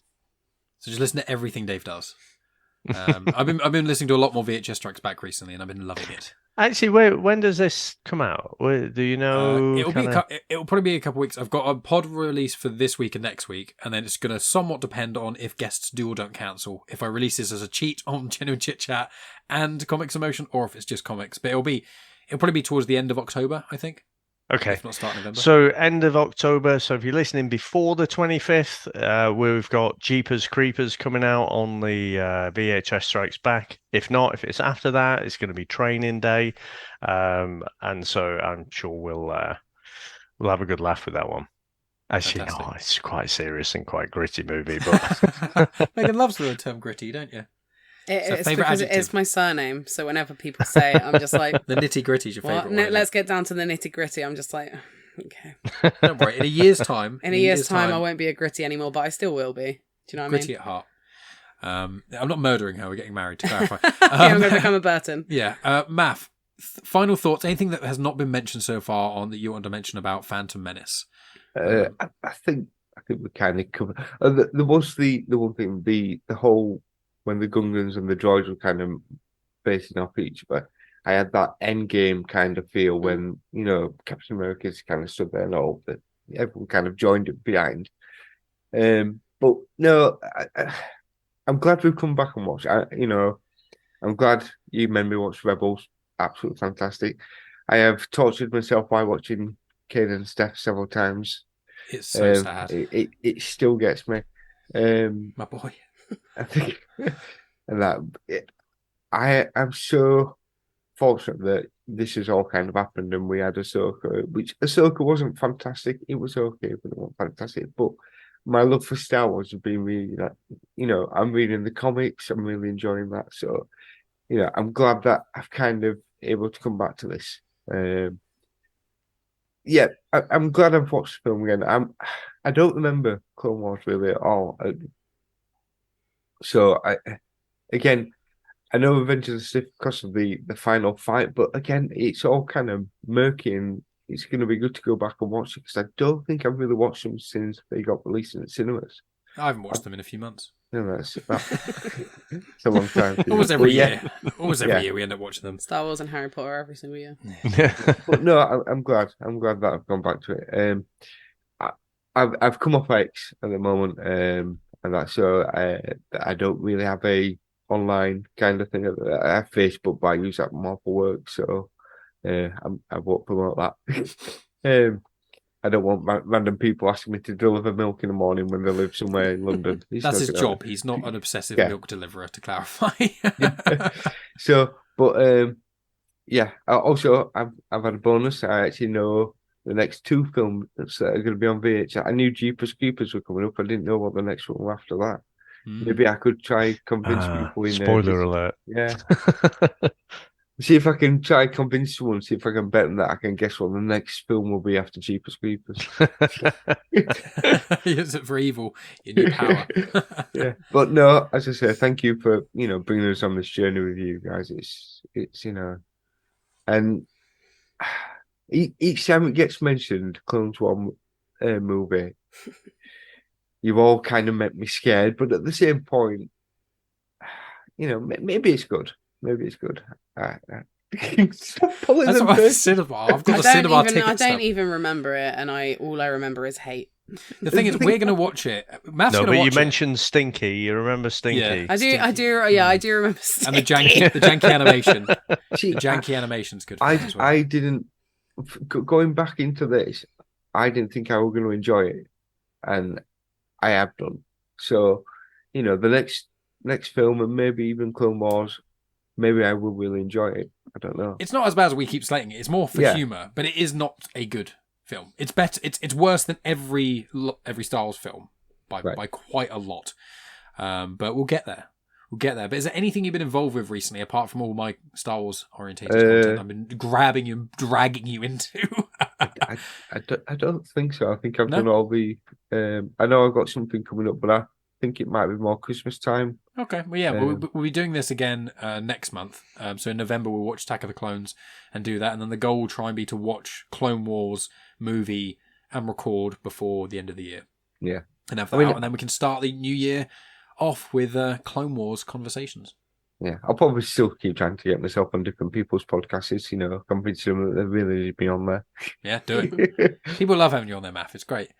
It's great fun. But yeah, I think that's relatively everything. So friends, thank you so much for listening. As I said a moment ago to Maff, we are going to be doing this, Attack of the Clones next month, and hopefully the Clone Wars movie in December. And then 2024, year of Clone Wars conversations. Megan may or not be involved in certain ones. She won't be involved in all of them, I can tell you that much.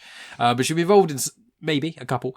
But I'm going to try and push her to be involved in at least Attack of the Clones and the Clone Wars movie. Definitely the Clone Wars movie. Definitely. I'm not asking for permission. I'm going to force you to drink that cup of tea. Absolutely. Force me to drink. Yeah. That's so stupid. Force that cup of tea. No consent. Megan's in Clone Wars. But yeah, thank you so much for listening, friends. Tell us what you think of the prequels. Do you think they're misaligned? How do you think they compare to the other films? Are you excited for Maff to go on this journey of the Clone Wars? Because I am. I'm very excited. The movie in itself, but I am excited for the series because it's great. You like Wild Rebels? Ride. There's a lot going on. But friends, thank you for listening as always. Like, subscribe, all that usual amazing stuff. Let us know. We'll speak to you very soon. And of course, may the Force be with you.